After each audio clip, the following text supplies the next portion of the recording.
Mine eyes have seen the glory of the coming of the Lord.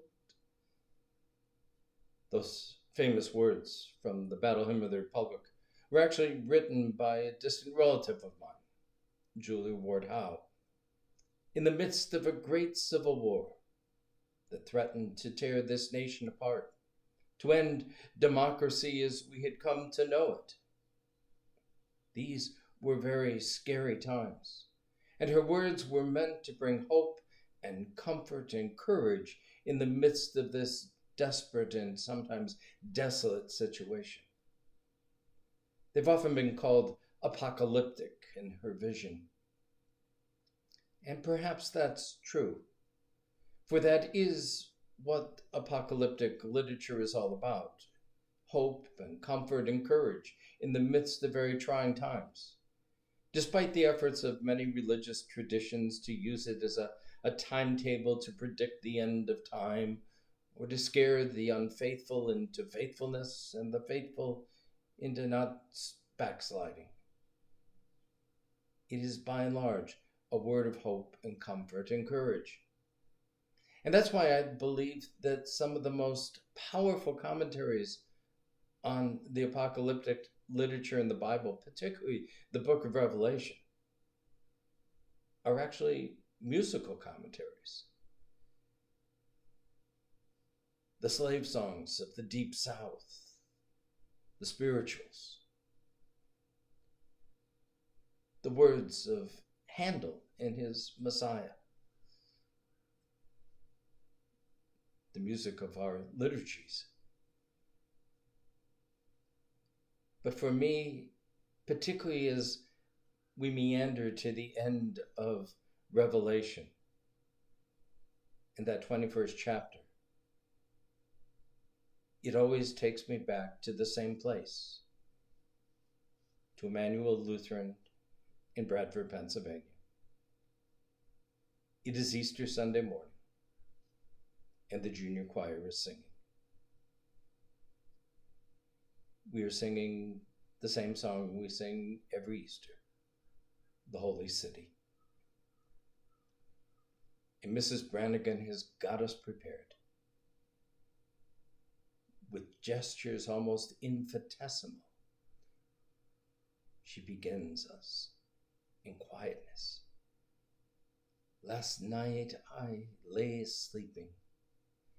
There came a dream so fair.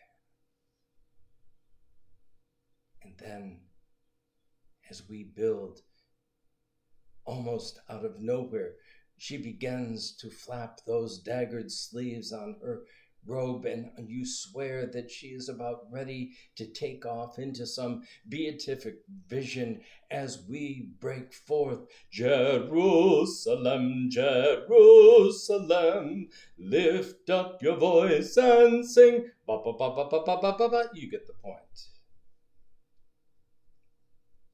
It was a powerful vision of that New Jerusalem. Now, I must confess that as a child, I thought it was talking about heaven. And to some degree it is. But it's not about our getting to heaven. It's about God coming down into the midst of the chaos, the confusion, the brokenness, the death and destruction and illness that we face day in and day out, that can escalate in a moment and threaten to swamp us, to leave us hopeless. It is a word of hope and comfort and courage, knowing that we're not alone.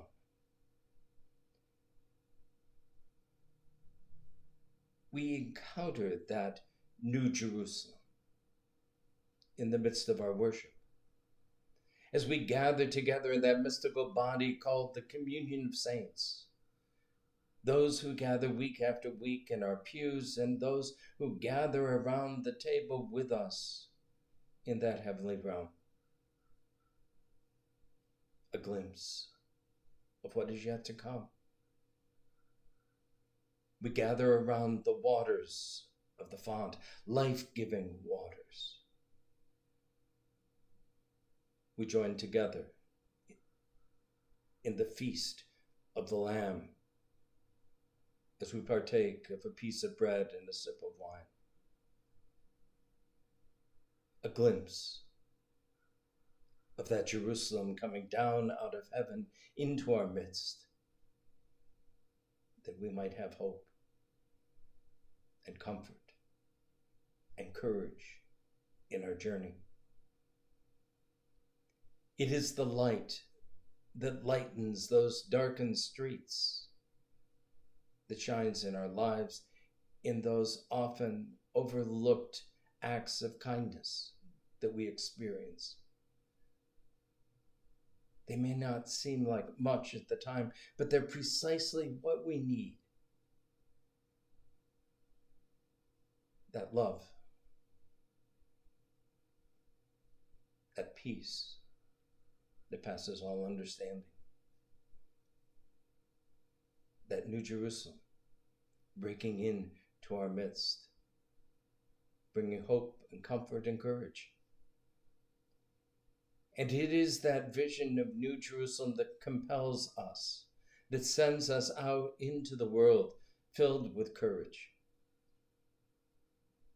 to be those beacons of light. As our baptismal liturgy so poignantly commands us at the end, that we are to let our lights so shine before others, that they may see the glory of our Father, the light that shines in the darkness, that the darkness cannot overcome. The New Jerusalem coming down out of heaven. It's already here. Amen.